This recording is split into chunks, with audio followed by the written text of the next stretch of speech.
All right, so yesterday I was having some shaft work done on my cues. I had to go pick them up, so I had a few minutes. I decided to play the Ghost to race to five. This is the basic Ghost. The rules are on the left. Race to five. One is on the spot. No breaking box. No nines on the break. Ball in hand after the break. An early nine is okay and is a win. Other than that, if I miss, I lose. Um, so kind of want to talk a little bit about the difference between playing against yourself at home versus playing against real people in a real environment. Um, so you're going to see I'm shooting pretty good, and I went down to the pool hall and I played for a while on their front table. I was playing pretty decent, not super great, but decent. So I decided to play their tournament, which is, and by the way, this shot, two-way shot. Either you make the three or you make the nine. Either way, it's a good deal. Um, so I decided to play this tournament, and normally I don't play it because it starts. By the time it starts, I'm wiped out. I get up early in the morning, and to play a tournament that starts late to begin with and then runs even later is tough for me. Um, so looking at this rack, the only real problem here is getting from the two to the three, and so I'm going to play to use that seven ball as a stopper. If I can run the cue ball into the seven ball, I'm taking very little risk, and it gets me a perfect position on the three almost no matter what happens. So that's my play here. Um, so anyhow, I decided to play the tournament, and this is why I don't like handicap tournaments. So in this tournament, I'm an 11 out of 15.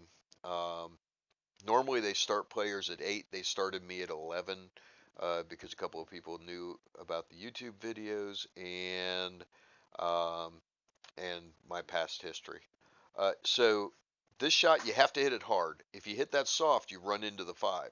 So I hit it hard. I take the long shot on the 4, but the other option was to run into the 5 and take the long shot up the table into the corner, which is more difficult. So that was a risk reward shot. All right, so anyhow, so they started me as an 11. I'm still an 11. Um, I've played the tournament 3 times now. Uh, and so my first match last night was against a guy who was brand new to the tournament. So he started as an 8, so it was an 8-5 race, and he crushed me. Um, I watched him break and run the first rack. I dry broke. He ran the rack, that rack and the next rack. Broke and ran the third rack. And when it was over, he won 5-1. My only one was a break and run. So then later on the losers side of it, um, I drew a guy who was either a 4 or a 5. He might even have been a 3, because the race was 10-4. It was a 10-4 race. Um, And in this tournament, it's alternating break, and the lower handicap breaks first. So he breaks, makes a ball, caroms off the 1 into the 9 in the side pocket. Um, 1-0. I break, I dry break. He runs the table on me. Uh, Now he's up 2-0 in a 10-4 race. Um, I won the next 6 racks, and then and then I dry broke, and he ran out from there. Now it's 6-3. I won the next 2 racks, and then the last rack, I hung the 8 ball, and he got out. So he won it 4-8.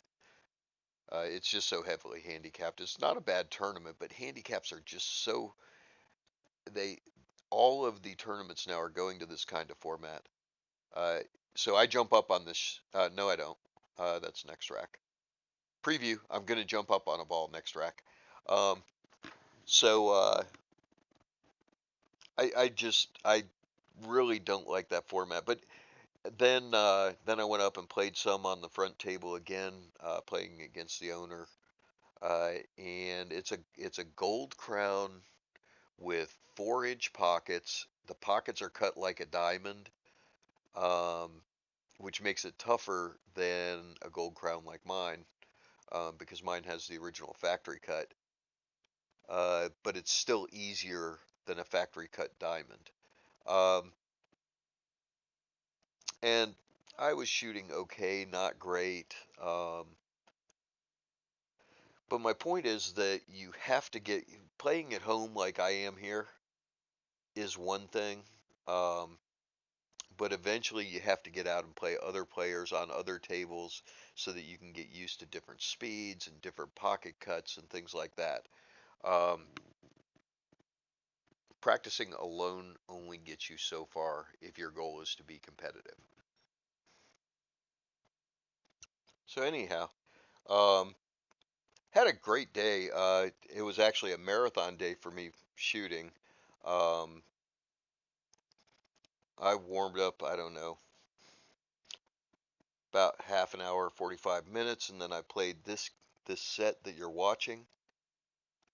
And following this set, um, then I went down there and I played basically from 3 o'clock in the afternoon until 1 o'clock in the morning. So that's 9, 10 hours of pool straight. I will tell you right now, my feet are sore, my legs are sore. I was on them most of that time, and so yeah, definitely need to work a little bit on my stamina as well. Tournaments tend to be like that, and major tournaments, it's like that for 4, 5, 6 days in a row. Um, and I'm not sure that my stamina would be up to it right now. Okay, so there was the shot I jumped up on. Um, okay, 3-1. Uh, I would have liked to have gotten out. You can see me snatch the ball there. I was a little angry at myself for jumping. I knew I jumped, and well, okay, onward and upward. Can't let it get to you. I did clean the cue ball off there because I saw it skid a little bit on that 4. So this rack is kind of interesting because there's a lot of problems here. So the first problem is the 4 ball. And my thought on the 4 ball is to shoot the 1 in, shoot the 3 in the side where I can follow and just run into the 7. And then shoot the 4 up the table to this bottom right corner as you're looking at it. I don't know what I was thinking when I shot this 1, but I put side spin on it. I should have just rolled it, and I didn't. I put side spin on it. If I just roll this, even if I get short on the 3, I can still go off the end rail and run into the 7. But with this, now I have to shoot the full table shot and stun over. And I just get a little unlucky here. I hit the 6 instead of the 7. If I get past the 6, I'm good. Now I've got this super thin cut on the 4. I could bank it, but I don't like the way the 8's blocking the 5. So I cut it in, come across. Now I hit the 7, and I'm kind of stuck. I decide that the jump shot here is probably higher percentage than trying to kick it in. Hair on the 7, so I remove it. I'm jumping with my brake cue, with my full brake cue. My brake cue does not break down into a jump cue, so this is the full. This is a full cue jump, but the phenolic tip makes it act just like a jump cue, and being a full cue gives me some leverage that you wouldn't normally have with the little one. I find, and I'm going to talk about this when I do the key concept on jump later this week. Um, it is on a long table jump. Sometimes it's better to use your full brake cue than it is your short jump cue. Okay, so here I'm going to hit the 7, so I decide to bump it towards the side. Cue ball hits it a little thinner than I would have liked. I would have liked to have hit that full and just had the straight in shot, but that's okay. A little bit of bottom right English so that I can come off the rail and then reverse back towards the 8 right down the line of the shot. And then this one, I'm not going to do anything fancy, just pull it back a couple inches and get the straight in shot on the 9.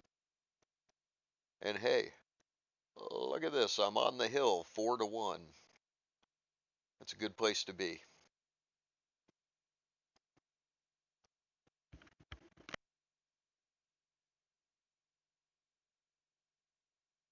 So I make that shot, and now it's time to be on the hill. Really, when you're on the hill, it's really important to focus. It's especially if you've got a lead like this one.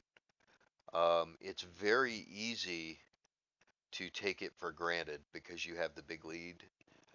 Don't do that. Focus down. Finish the match. Finish it out. Don't don't take any chances. Just win it. If you get to the hill first, just win the game. Don't screw around. Don't take it for granted. Don't take stupid shots because you think, well, if I make this, I'm going to win the match, so there's no penalty. Because against a good player, a miss can turn into a penalty. It can cost you the match. So just bear down and get out. Okay, so 1 ball, 3 balls straight up in the corner.